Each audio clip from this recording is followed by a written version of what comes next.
Bien-aimés dans le Seigneur, que Dieu soit loué, que la paix du Seigneur soit avec vous.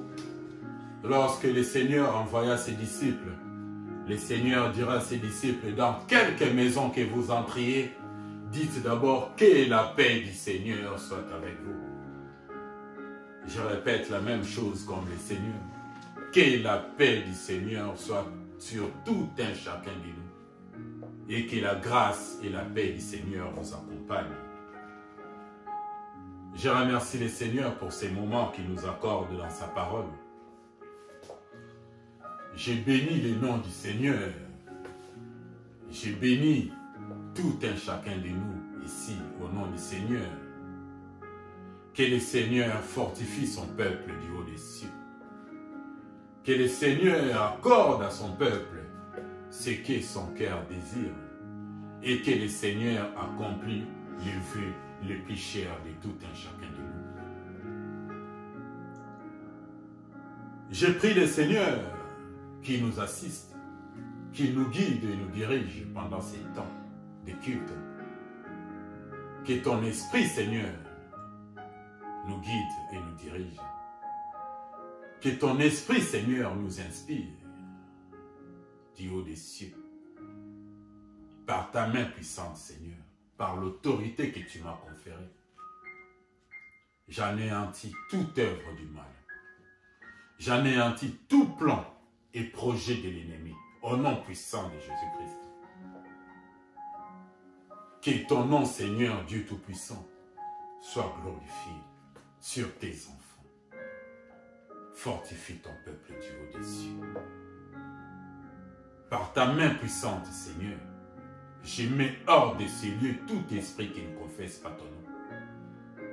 Je les envoie par des lieux arides au nom de Jésus-Christ. Et je déclare seul Jésus-Christ Seigneur en ces lieux. Je te loue et je te rends grâce, Seigneur. Qu'il me soit donné, quand j'ouvre ma bouche, pour annoncer les mystères de l'Évangile, que je l'annonce hardiment et librement, avec assurance. Que je diminue et que tu croisses. Et que toute la gloire ne revienne qu'à toi. Au nom puissant de Jésus-Christ, nous avons ainsi prié. Amen. Amen. Amen, amen. Je glorifie le Seigneur pour ces moments. Aujourd'hui, bien-aimés dans le Seigneur, nous allons passer à autre chose, parce que nous avons passé un petit moment à exhorter le peuple de Dieu à aller de l'avant à base du texte de Matthieu 11, 12 qui dit à partir depuis les temps de Jean-Baptiste jusqu'à présent, le royaume des cieux est forcé et ce sont des violents qui s'en emparent. Nous avons exhorté le peuple de Dieu à ces sujets pendant un moment. Aujourd'hui, nous passons à divers sermons selon ce que le Seigneur nous mettra à cœur. Aujourd'hui, bien-aimés dans le Seigneur, je suis dans le livre de Marc 6. Marc 6 à partir du verset 1. Il est dit ceci. Jésus partit de là et se rendit dans sa patrie. Ses disciples le suivirent. Quand le sabbat fut venu, il s'est mis à enseigner dans la synagogue. Beaucoup de gens qui l'entendirent étaient étonnés et disaient « D'où lui viennent ces choses? Quelle est cette sagesse qui lui a été donnée? Et comment de tels miracles se font-ils par ses mains? N'est-ce pas les charpentiers, les fils de Marie, les frères de Jacques, de Jose, de Jude et de Simon? Et ces sœurs ne sont-elles pas ici parmi nous? » Et il était pour eux une occasion de chute. Mais Jésus leur dit, un prophète n'est méprisé que dans sa patrie, parmi ses parents et dans sa maison. Il ne put faire là aucun miracle, si ce n'est qu'il imposa les mains à quelques malades et les guérit. Il s'étonnait de leur incrédulité. Jésus parcourait les villes, les villages d'alentour, en enseignant. Je vais prendre un deuxième texte dans Matthieu 16. Matthieu 16 à partir du verset 1. Les pharisiens et les sadducéens abordèrent Jésus et dit, pour l'éprouver, lui demandèrent de leur faire voir un signe venant du ciel. Jésus leur répondit, les soirs, vous dites, il fera beau, car le ciel est rouge. Et les matins, il y aura de l'orage. Aujourd'hui, car le ciel est d'un rouge sombre. Vous savez discerner l'aspect du ciel. Et vous ne pouvez discerner les signes du temps. Une génération méchante et adultère demande un miracle. Il ne lui sera donné d'autre miracle que celui de Jonas. Puis il les quitta et s'en alla. Que le Seigneur rajoute l'éclaircissement à sa parole.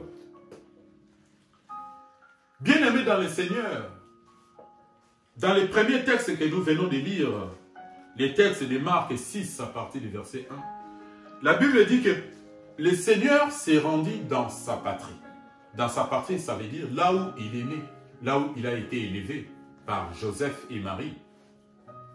C'est-à-dire c'est là où il a grandi. Donc dans cette contrée, les gens les connaissent. Il avait des voisins, il avait ses frères et sœurs qui étaient dans la même ville. Mais le problème, c'est quoi, bien-aimés dans les Seigneurs? C'est-à-dire, ici, dans sa patrie, le Seigneur a rencontré des difficultés parce que ces peuples qui les connaissaient depuis son enfance étaient devenus incrédules, étaient incrédules à son encontre.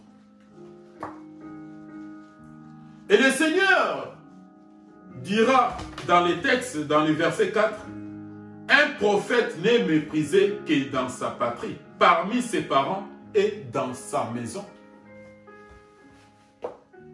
Ces gens connaissaient le Seigneur, mais ne connaissaient pas exactement comment le Seigneur est venu au monde. C'était aussi une occasion de chute pour eux. Parce que pour eux, le Seigneur était un homme comme tout le monde. Mais ils étaient étonnés quand même de voir, de constater des paroles de sagesse qui sortaient de sa bouche et des miracles qui se faisaient par ses mains. Ça, par contre, ils ne savaient pas comment l'expliquer. Mais pour eux, c'était un charpentier. Un charpentier, un simple charpentier. Comment un charpentier peut faire de tels miracles? Comment un charpentier, quelqu'un qui n'a pas étudié, peut avoir des paroles de sagesse qui sortent de sa bouche? C'est ce qui nous arrive aussi, bien aimés dans le Seigneur, parce que la Bible dit tel qu'il est, tel que nous sommes. Lorsque nous nous convertissons au Seigneur, bien aimés dans le Seigneur, des gens qui te connaissent, les gens qui connaissent ton passé, auront du mal à te croire. Parce que pour eux, tu es peut-être ce que tu fus toujours et que tu n'as pas changé. Mais ce qu'ils oublient, c'est que le Seigneur peut changer toute personne. Le Seigneur a bien pu changer Paul. Saul, à l'époque, où il persécutait encore des chrétiens. Mais il y a certaines personnes bien aimées dans le Seigneur ramèneront toujours ton passé vers toi, vers le présent. Un passé reste un passé. Quelqu'un peut être un voleur dans le passé, ou un escroc dans le passé, ou un magicien dans le passé, et puis se convertir au Seigneur, et servir aussi le Seigneur avec ferveur. Mais il y aura toujours des gens bien aimés dans le Seigneur qui ramèneront toujours ton passé. Dans le cas du Seigneur, bien aimé dans le Seigneur, la Bible nous dit que le Seigneur grandissait en sagesse, en stature et en grâce devant Dieu et devant les hommes. Par ces versets, nous pouvons conclure que le Seigneur avait un bon témoignage. Mais comment se fait-il que les gens de sa patrie n'ont pas cru en lui? Parce qu'un prophète n'est méprisé que dans sa patrie. ses frères, ses sœurs ne sont-ils pas parmi nous? Comment de tels miracles se font par ses mains? Comment parle-t-il ainsi avec sagesse? Toutes ces choses les dépassaient. Lorsque le Seigneur est bien-aimé dans le Seigneur, la Bible nous dit que l'ange, lorsqu'il a apparu à Marie, l'ange avait dit à Marie que la puissance du Saint-Esprit te couvrira de son ombre. C'est-à-dire, Marie avait été enceinte du Saint-Esprit. C'est-à-dire, le Seigneur était rempli du Saint-Esprit depuis sa naissance. Parce que l'ange avait dit à Marie que la puissance du Saint-Esprit te couvrira de son ombre.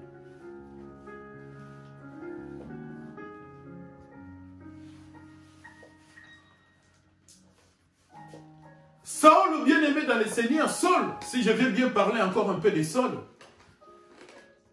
Saul, bien-aimé dans le Seigneur, était quelqu'un qui persécutait les chrétiens.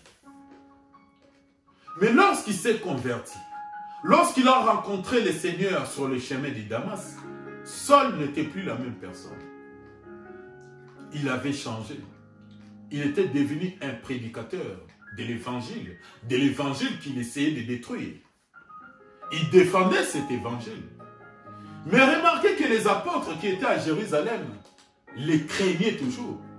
Parce que pour eux seuls, les persécuteurs n'avaient pas changé.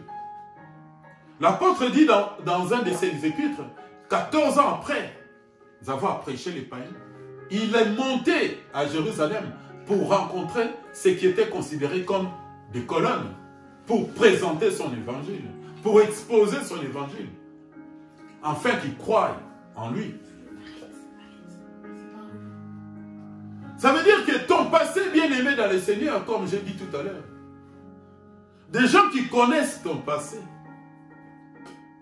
et les gens des familles, souvent, ont du mal à croire les siens qui se convertissent ou qui deviennent des prédicateurs de l'évangile. C'est ce que j'ai dit tout à l'heure, que Dieu est capable de changer toute personne. Ce qui est impossible aux hommes n'est pas impossible à Dieu. Ce qui est impossible aux hommes est possible à Dieu.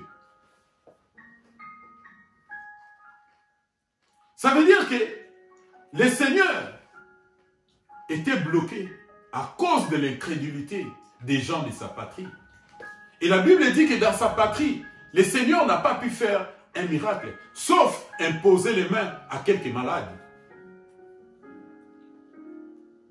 Sauf guérir quelques malades en leur imposant les mains. Pourquoi? À cause de leur incrédulité. Parce que pour eux, ils réfléchissaient d'une manière humaine. Pour eux, ils ne voyaient pas que c'était le Seigneur. C'était le fils de Joseph et de Marie. Un charpentier. Un simple charpentier.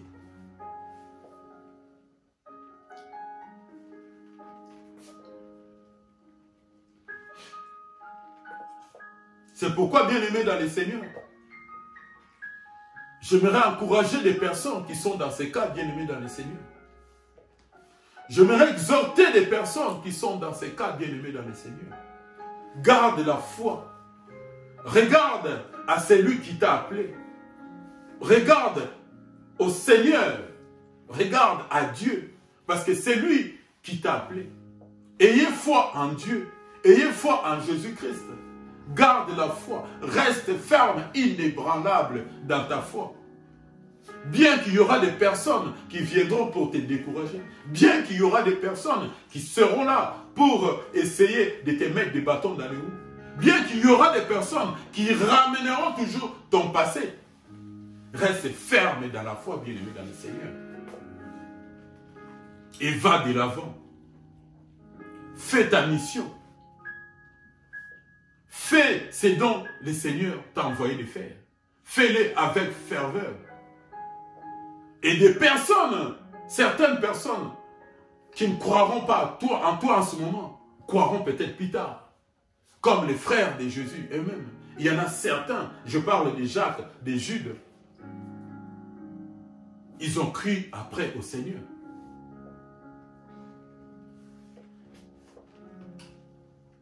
Reste ferme dans la foi, bien-aimé dans le Seigneur.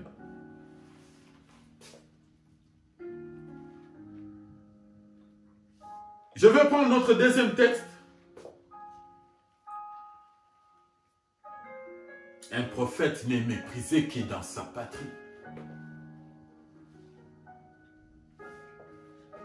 Notre deuxième texte était dans le livre de Matthieu 16, à partir du verset 1. C'est des Sadducéens et des pharisiens qui viennent au Seigneur. Lorsque les Sadducéens et les pharisiens viennent devant le Seigneur, c'était toujours pour l'éprouver. La plupart du temps, c'était pour l'éprouver. Ou si ce n'est pas pour l'éprouver, c'est pour tirer de lui quelques paroles pour pouvoir l'accuser après. Dans notre texte, les Sadducéens et les pharisiens viennent devant le Seigneur et demandent au Seigneur de leur faire voir un signe venant du ciel. C'est-à-dire, ils demandaient un miracle au Seigneur. Sûrement, ils avaient entendu parler du Seigneur. Ils avaient entendu parler de tous les miracles que le Seigneur faisait. Ils les savaient, mais quand ils viennent éprouver le Seigneur, c'est-à-dire ils veulent eux-mêmes vivre ces miracles, voir de leurs propres yeux les miracles. Ils savaient très bien tout ce que le Seigneur faisait comme miracle. Mais en venant demander un signe venant du ciel au Seigneur, c'est comme demander, je vais donner juste un exemple simple, c'est comme demander à un pilote d'automobile, par exemple comme Schumacher, de conduire une petite voiture.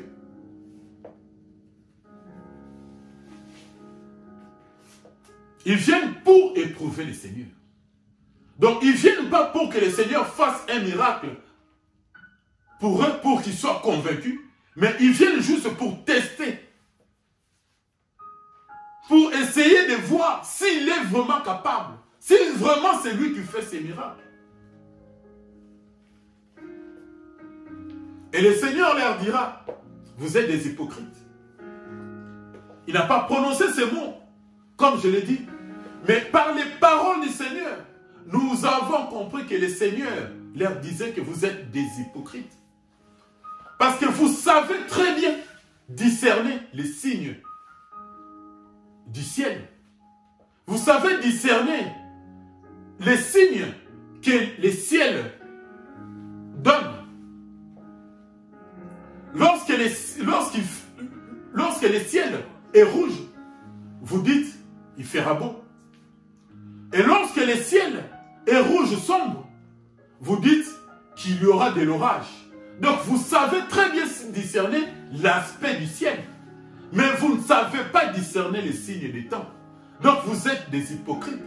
Quelqu'un qui a l'intelligence, quelqu'un qui a la capacité de discerner l'aspect du ciel, de comprendre que si le ciel est rouge, il fera beau, ou si le ciel est rouge sombre, il y aura des orages.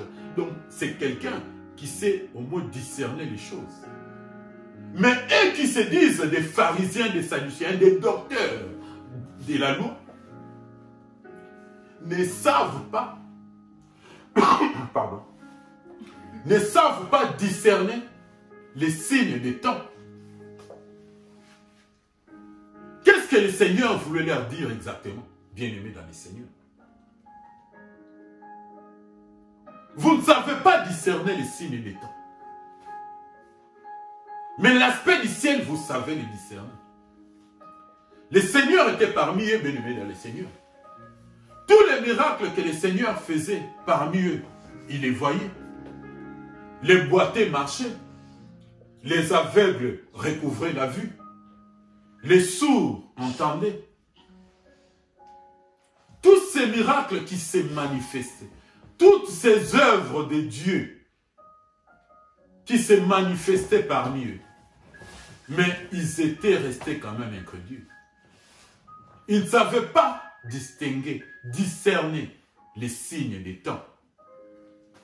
C'est pourquoi le Seigneur les appelle des hypocrites.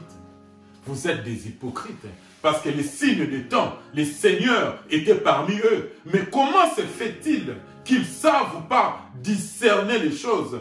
Tous les miracles qui se produisaient au milieu d'eux, mais ils ne savaient pas que celui qui faisait ces miracles était bien les dieux vivants parmi eux. Nous allons lire un verset bien aimé dans les Seigneurs pour éclaircir ces choses. Je suis dans Ésaïe 35. Ésaïe 35. Je vais lire à partir du verset 4. Ésaïe 35 à partir du verset 4. Dites à ceux qui ont les cœurs troublés, prenez courage, ne craignez point. Voici votre Dieu, la vengeance viendra. La rétribution des dieux. Il viendra lui-même et vous sauvera. Alors s'ouvriront les yeux des aveugles, s'ouvriront les oreilles des sourds. Alors le boiteux sautera comme un cerf, et la langue du muet éclatera de joie, car des eaux jailliront dans les déserts, et des ruisseaux dans la solitude. Ces Sadducéens, ces pharisiens, ces docteurs de la loi, qui connaissaient très bien la loi de Moïse, qui connaissaient bien l'ancienne alliance, n'avaient-ils pas lu ces versets? Tous ces miracles qui sont cités ici se produisaient parmi eux. Mais comment se fait-il qu'ils ne pouvaient pas discerner les signes des temps? La Bible nous dit ici dans Ésaïe 35, il viendra lui-même et vous sauvera. C'est-à-dire Dieu lui-même, lorsque vous verrez ces signes, lorsque vous verrez ces miracles se produire parmi vous, c'est-à-dire que je suis parmi vous, je viendrai moi-même pour vous sauver. C'est-à-dire, il devrait normalement se rendre compte que la personne qui fait ces miracles est bien Dieu lui-même qui est venu dans la chair. Mais comme ils étaient incrédules, comme ils ne voulaient toujours pas reconnaître le Seigneur comme le Messie, ils étaient restés incrédules. Et ils viennent demander au Seigneur un signe venant du ciel.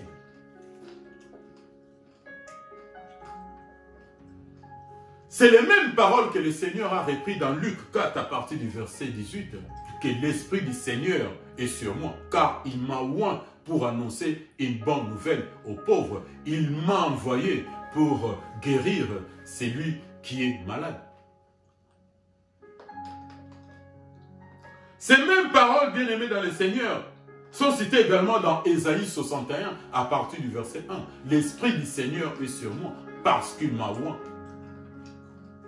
Ces Sadducéens et ces pharisiens, ne lisaient-ils pas Ésaïe 61 ou Ésaïe 35 que je viens de lire, que le Seigneur viendra lui-même? Voici votre Dieu viendra lui-même.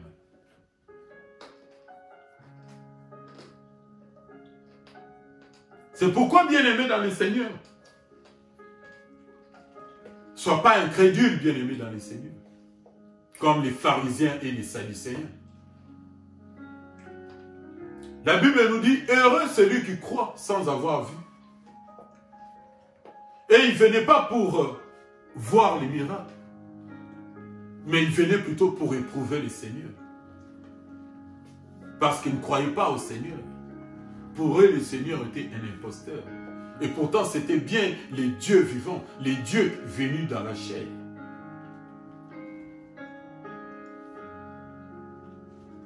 J'aimerais exhorter quelqu'un bien-aimé dans le Seigneur ce matin.